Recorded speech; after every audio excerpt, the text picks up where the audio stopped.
It's like one of those one-eyed monsters. What are those things? Cyclops in mythology. A Cyclops thinks one thing. A Cyclops is like a giant penis, by the way. I mean, from a symbolic perspective, it's the same idea, because it's usually something masculine and single-minded. Okay, so, and the idea is that that masculine, single-minded thing is a personality that's dominated by a single motivational state. And that makes it extremely powerful and giant-like, but also kind of blind and lumbering, right? Because it only wants one thing. That little monster that you grew inside your head, which is one of these Cyclops, it's going to pop up and shut the rest of you down. And so that's not so good. And so the addiction isn't a behavior that's manifested in response to a cue, and it's not craving. It's the manifestation of a full-fledged, one-dimensional personality with its own perceptions, emotions, motivations, and cognitions that wants one thing and does not care about anything else. Well, maybe it also cares about the other things that you think to hell with, because, you know, that's in the associated cognitive web. So that's what grows. But addicting is complicated. Addicting means that it grows an addicted personality in your head. That's why it's so hard to get unaddicted. It's not just a matter of getting rid of the craving. That's nothing. You can put someone in a cell for 3 days and they won't be going through withdrawal anymore. They won't crave as long as they're there. You're opening yourself up fundamentally to something like possession by a Dionysius. Of course, you like that because Dionysius is a very short-term, pleasure-seeking, sort of lustful type of sub-personality, and you got to repress that most of the time because, you know, it's not very sightly. But if you drink enough wine, whoa, you know, fun. You can do all the stupid things that really give you a dopamine kick but aren't so good for you in the long run. So, and it's best to think about that as a personality. So, here's something interesting you may or may not know. Medieval people, when they talked about the 7 deadly sins, so that's 7 deadly ways to miss the target, right?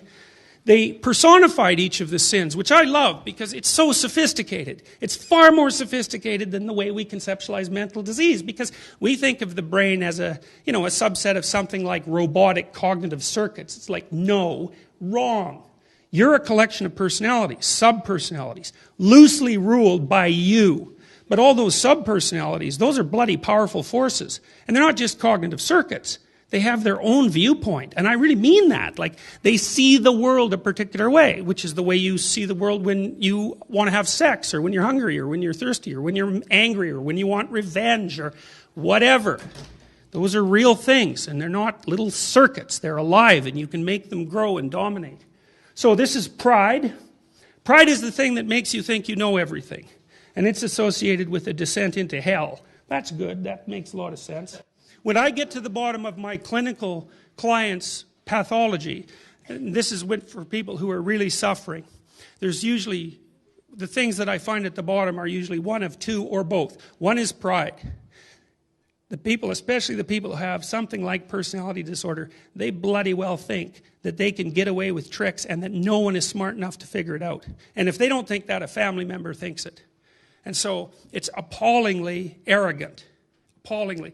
Another thing that's often at the bottom is resentment, which is this notion that life is terrible, generally speaking, but it's terrible for me in a specific way in that I've been picked out for a particular form of unjust misery. And that allows me to be righteous in my anger and to torture people half to death. You get a good combination of resentment and arrogance going. You can be sure that you'll end up in something that is pretty much indistinguishable from hell, and also that feels like it lasts for an eternity. Yeah. And then there's avarice. Well, 2008 pretty much, is our lesson for that. That's narrowing of the value structure to a specific kind of greed-like pursuit, right? And why is it wrong? Well, it's because you sacrifice everything else of value to it. And you lose the balance, and then you lose the equilibrated state. Not good. Lust, that's a lovely drawing. I like it a lot because it kind of indicates this sort of animal-like nature, which of course is what you'd expect for sexual arousal, right? It's an massively archaic biological force. And it's transpersonal too because, you all partake in it, but it's superordinate to everyone, of course. So, envy, sloth, gluttony, all with their own associated devil. Lovely symbolic representations, dreamlike representations, really. And if you do analysis of people's dreams, when they're suffering from one form or another, you often find representations in the dreams that are, vaguely reminiscent of, sometimes not so vaguely either. I had a psychotic client once who had been doing immunological research at McGill, and he was under a lot of pressure because his older brother was a doctor, another one was a lawyer, a lot of second-generation immigrant, ambition pressure in his family. He couldn't get his master's degree to work properly, so he faked the data and handed in the thesis, and that night he woke up and saw the devil sitting at the foot of his bed, and that was when he disintegrated into a psychotic state. Now, you can explain that biologically, no problem, I think, because, it sounds kind of like a little bit of an epileptic episode induced by stress or something like that. But the phenomenology is part of the experience, too. And those things are a lot more common than you'd think. There's anger. That's resentment, most specifically. See, and this is Satan right here, thrown out of heaven. And he's trapped in ice, which I really like because he's immobile and cold. So he can't move. And the reason he can't move is because he's plotting revenge, essentially. And to see someone in a state like that really is awful. This is from Shakespeare. You might think about it as the credo of personality that's trapped by vengeful anger. Why should wrath be mute and fury dumb? I am no baby. I, that with base prayers I should repent the evils I have done. 10,000 worse that ever yet I did would I perform if I might have my will. If one good deed in all my life I did, I do repent it from my very soul. Yeah, well, you don't hear psychiatric diagnosis of that sort very often.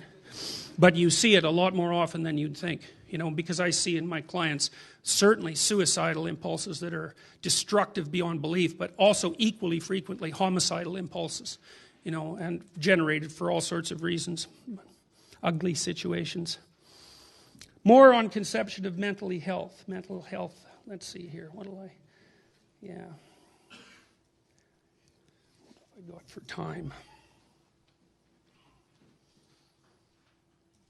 I want to talk a little bit about self-deception. All right, so let's talk about mental health. One of the things that I've noticed also about psychiatric and psychological diagnosis, this isn't so true when you think about work mostly done in the 1950s by the existentialist psychotherapists, and this was sort of in the aftermath of World War II when people were particularly concerned with moral choice. The existentialists were very interested in authenticity and inauthenticity as markers of health and illness, respectively. And to me, that's very much reminiscent of Freud's distinction between whatever the opposite of repression is and repression. And the problem is, I think to some degree, both of those groups of thinkers were sort of mealy-mouthed about the real issue. Because Freudian repression is actually something like deception. It's something like a lie. And, Freud didn't use words that bald because they're so contaminated, in a sense, with ethical judgment. But repression is, at minimum, the attempt to not be conscious about something you could be conscious about. And it might interest you to know that under English common law, that's a crime. So if you're a CEO, for example, and you suspect that your chief financial officer might be cooking the books, so that bothers you, affectively, but you decide, well, as long as I don't look at the damn books, that won't be a problem. You're criminally liable for that if you get exposed, because the English common law system presumes that you have an ethical obligation to be conscious of the things that you do that aren't appropriate, that you could be conscious of. So in Freud's repression, to some degree there's ethical discussion about it. That happens more particularly in Jung. But the ethical aspect of it is distinctly underplayed. And you see the same thing with existentialist authenticity versus inauthenticity. Let's make it stark. One is a form of lying and the other isn't. It's as simple as that. And lying really makes a big difference to people, and it's really underdiagnosed as a cause of psychiatric disorder.